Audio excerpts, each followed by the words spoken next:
اعوذ باللہ من الشیطان الرجیم بسم اللہ الرحمن الرحیم۔ جانتے ہو ہم اپنے ماں باپ پہ سب سے بڑا ظلم کیا کرتے ہیں؟ ہم ان کے سامنے بڑے بن جاتے ہیں، سیانے ہو جاتے ہیں، اپنے تحت بڑے پارسا، نیک اور پرہیزگار بن جاتے ہیں۔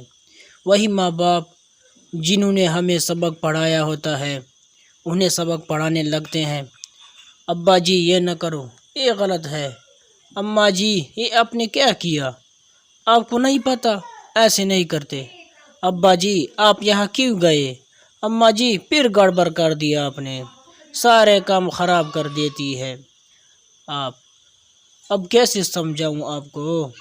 جانتے ہو ہمارا یہ بڑا پن، یہ سیانہ پن ہمارے اندر کے احساس کو مار دیتا ہے، وہ احساس جس سے ہم یہ محسوس کر سکیں کہ ہمارے ماں باپ اب بالکل بچے بن گئے ہیں، وہ عمر کے ساتھ ساتھ بے شمار ذہنی گنجلگوں سے آزاد ہوتے جا رہے ہیں۔ چھوٹی سی خوشی، تھوڑا سا پیار، ہلکی سی مسکراہٹ انہیں نہال کرنے کے لیے کافی ہوتی ہے۔ انہیں اختیار سے محروم نہ کرے، سننے کا اختیار، کہنے کا اختیار، ڈانٹنے کا اختیار، پیار کرنے کا اختیار، یہی سب ان کی خوشی ہے۔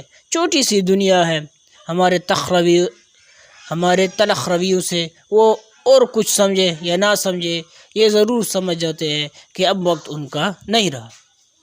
وہ اپنے ہی خول میں قید ہونے لگتے ہیں اور بالآخر رنگ برنگی ذہنی اور جسمانی بیماریوں کا شکار ہونے لگتے ہیں۔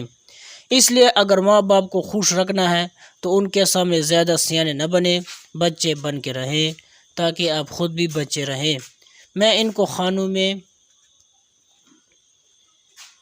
کیسے بانٹوں جو میری عمر رواں کے دن ہیں، تمام دن میرے باپ کے دن، تمام دن میری ماں کے دن۔